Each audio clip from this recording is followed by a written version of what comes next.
Hello. Hello. Hello. வணக்கம் சொல்லுங்கள். வணக்கம்ண்ணே, ஜெயராமுங்களா? ஆமாம், நீங்கள்? பிஎம்டிலேருந்து பேசுகிறேன். சொல்லுங்கள். என்னண்ணே உங்களுக்கு நமக்கு என்னண்ணே பிரச்சனை இருக்குது? எதுக்கு நீங்கள் தேவையில்லாமல் போஸ்ட் போடுறீங்க? என்ன போஸ்ட் ஏண்ணே போட்டீங்க? என்ன போஸ்ட் போட்டீங்க? பிரதர் அவர் வந்து ப்ரோ இருங்க ப்ரோ இருங்க. ஒரு நிமிஷம் ப்ரோ, ஒரு நிமிஷம் நான் சொல்கிறேன் கேளுங்க ப்ரோ, அதுக்கப்புறம் நீங்கள் பேசுங்க. உங்களை நான் பேசுகிறேன்லாம் சொல்லல, புரியுதுங்களா? சொல்லுங்க. என்ன ப்ரோ, ம் இப்போ நீங்கள் என்ன சொல்கிறீங்க? ம் காசு வாங்கியிருக்காங்க அப்படின்னு சொல்லி சொல்கிறீங்க, சரி. புரியுதுங்களா? ம் ஏன் இதெல்லாம் உங்கள் ஊர் எம்எல்ஏ அவங்கவே இது பண்ணுவாங்களே, அவங்ககிட்ட நீங்கள் கேட்கலாமே, ஏன் நீங்கள் ரோடு போடல, எதுக்கு இது பண்ணீங்க அப்படின்னு. பிரதர் எதுக்கு முதல்ல நீங்கள் இப்படி ஒரு நிமிஷம் ஒரு சரி நிமிஷம் சொல்லுங்க, சரி சொல்லுங்க சொல்லுங்க. என்னைய பத்தி என்னங்கறத தெரிஞ்சுக்கிட்டு அதுக்கப்புறம் பேசுங்க, சரியா? நான் சரி இதுல சொல்லுங்க. மட்டும் கேள்வி கேட்கல, ஆ எல்லாத்தையுமே ப்ரோ, கேள்வி உங்களை கேள்வி கேட்க கேட்க. வேணாம்னு சொல்லல ப்ரோ, ம் புரியுதுங்களா? சரி. அந்த கேள்வி நீங்கள் கரெக்டாக கேட்கணும். அதான் இப்போ கேட்குறேன், நான் கேட்குற கேள்விக்கு என்ன ஒரு ப்ரோ பதில் நீங்கள் சொல்லுங்க. கரெக்டாக சரி, ஒன்றும் இல்லை. சரி சரி சரி நீங்கள் சொல்லுங்கள், நான் பதில் சொல்கிறேன், சொல்லுங்கள்.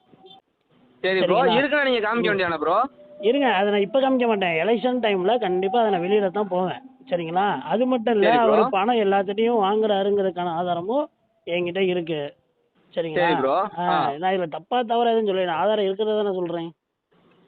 அதே மாதிரி ஆதாரம் இருக்கா? இன்னொன்று இல்ல தெரிஞ்சுங்க ப்ரோ, பிரதர். அப்பா நீங்க போஸ்ட் போறால, அப்ப நீங்க மறுபடியும் அந்த ஆதாரத்தை நீங்க காமிச்சிருக்கலாம்ல.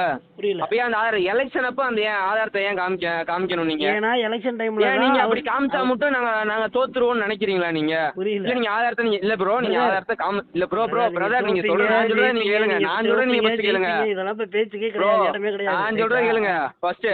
ம். நாங்க தோக்குறோம் ஜெயிக்கிறோம், சரி. நீங்க உங்களுக்கு அந்த ஆதாரத்தை காமிச்சா உங்களுக்கு என்ன 10 பைசா பிரயோஜனம் கிடையாது. அப்புறம் எதுக்கு உங்களுக்கு இந்த தேவையில்லாத வேலை? 10 பைசா எனக்கு பிரயோஜனம் இல்லைங்கிறீங்களா? நான் பிரயோஜனத்தை ஆமா. எதிர்பார்த்து இங்க வரலையே. நான் வந்து நான் அப்புறம் காசு எதுக்கு நீங்க இப்படி பண்றீங்க? இல்ல இல்ல, அப்புறம் எதுக்கு? ஒரு நிமிஷம் அப்ப எந்தெந்த சமூக தலைவருக்கு நீங்க குரல் கொடுத்துருக்கீங்க சொல்லுங்க. புரியல. எல்லாம் எல்லாத்த பத்தி இந்த மாதிரி உங்க கீழ்த்தரமா சமூக நீங்க போஸ்ட் தலைவர் போட்டுருப்பீங்க. வந்து நானும் அதே சமூகம் தான், ரைட்டா? உங்க சமூக தலைவர் நம்ம இனத்துக்கு பெரிய துரோகம் பண்ணிட்டு இருக்காருங்கிறத நான் எடுத்து உரைக்கிறேன்.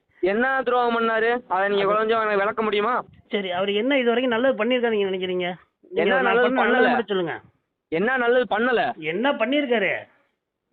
என்ன புரியல. பண்ணியிருக்காரு வேற சொல்லுங்க பிரதர். அதாவது ஒரு ஊருக்கு ரோடு போடுறது, அதுக்கு வந்து லைட்டு போடுறது, இந்த கதையெல்லாம் வந்து பாத்தீங்கன்னா சாதாரண ஒரு மனிதன் வந்து செய்யக்கூடிய ஒரு இது.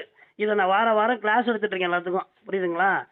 நீங்க என்ன கிளாஸ் எடுக்கிறீங்க? அதே ப்ரோ, ஒரு நிமிஷம் சொல்றத கேளுங்க. அதே இந்த யூடியூப்ல குரோம்ல நீங்க எதுல வேணா பிஎம்டின்னு சர்ச் பண்ணுங்க. சரி. அதுல எத்தனை நல்லது பண்ணிருக்காரு, சரி. அதுல எதுவும் கெட்டது எதுவும் எந்த பண்ணிருக்காரா? நல்லது பண்ணியிருக்காரு சொல்லுங்க. ஒண்ணுல இப்ப பணக்குடியில இருந்த பையனுக்கு போய் எவ்வளவு கொடுத்தாரு? 10,000 ரூபாய் கொடுத்துட்டு வந்தாரு. 10,000 ரூபாய் கொடுத்துட்டு வந்தாரு, சரியா? சரி, நீங்க என்ன பண்ணீங்க? போடுங்க. அவங்களால முடிஞ்சது 10,000, நீங்க எவ்வளவு கொடுத்தீங்க? சரி, அப்ப நீங்க இந்த எவ்வளவு கொடுத்தீங்க? இருங்க. இல்ல நீங்க